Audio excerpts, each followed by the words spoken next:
Yeah, so by the time we're ready to be made, every ground can come off.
We're taking along technologies that will be important for future exploration.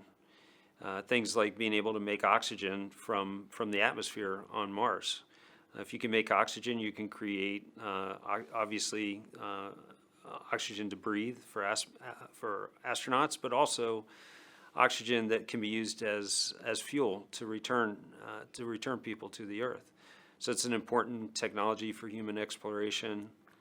We're going to be landing with a new technology called terrain relative navigation, which allows us to avoid hazards. This is also a feed-forward technology that's important for future both robotic and human exploration. We're going to be taking microphones with us. For the first time, we're going to have that human sense on another planet.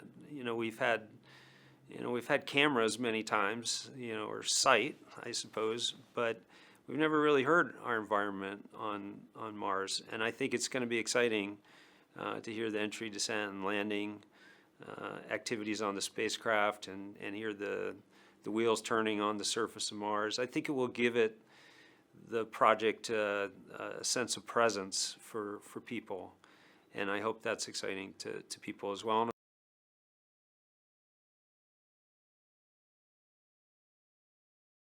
Everybody knows the story of how we landed on the moon and the first steps on the moon, but a lot of people don't understand that there were robotic precursors to those Apollo missions, and they were very critical in paving the way for those next steps. And I think very much of Mars 2020 in the same vein. I think it's in the same category. We're taking technologies to Mars and improving those technologies that are important for that future human exploration.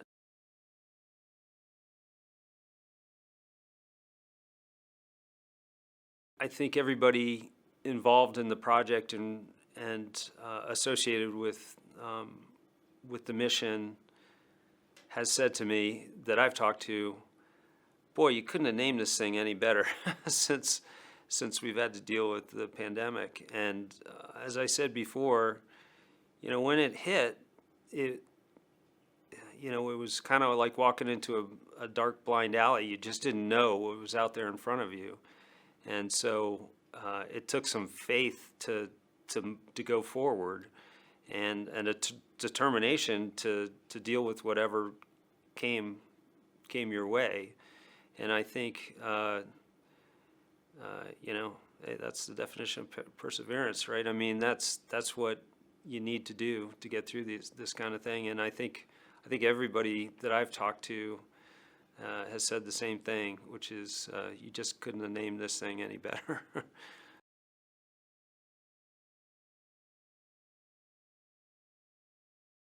The Mars 2020 community was not the only group facing this. As I said, the community and the country and around the globe, everybody had to deal with this.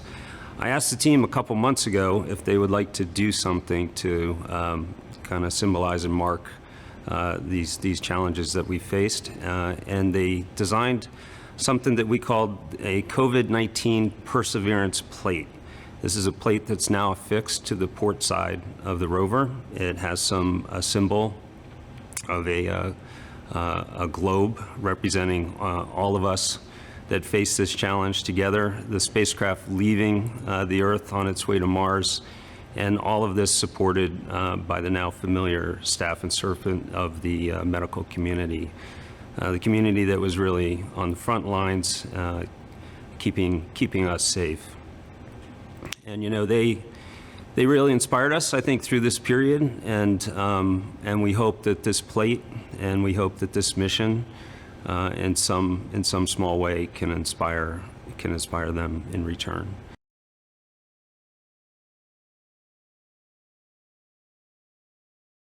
When we think about our role as the first leg of a potential Mars sample return campaign, I personally, and I think I can speak for the science team on this, we take the responsibility to put together a compelling cache of samples that is worthy of return to Earth. We take that very seriously, and we know that there is a lot riding on Mars sample return, you know, money-wise, effort-wise, commitment from the government and the public, and it's our job on Mars 2020 to collect a compelling cache of samples that is worthy of all of that time, money, and effort. And I take that responsibility very seriously, and I, you know, it's the kind of thing that keeps me up at night. You know, are we going to do what we need to do to justify the effort that we've put behind this?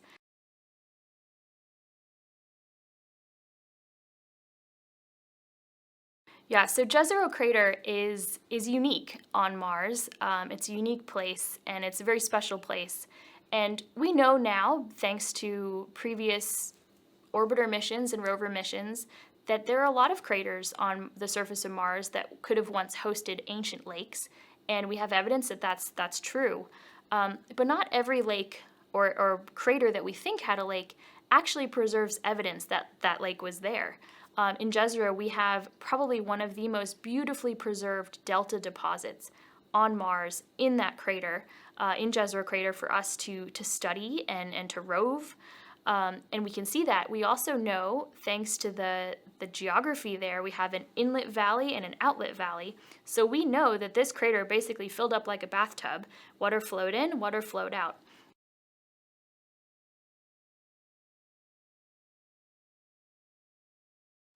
You always expect to run into some mishaps, challenges, anomalies as you're putting the vehicle together. You do your best to avoid them, but you know you're going to run into them, and so you try to react quickly and move forward. There's usually something that hits every mission that you don't expect, and by far and away, the one that got in our way here was the COVID pandemic that really started to ramp up and hit us just about the time the Atlo team was getting ready to ship the flight spacecraft down to Florida for final processing and launch. So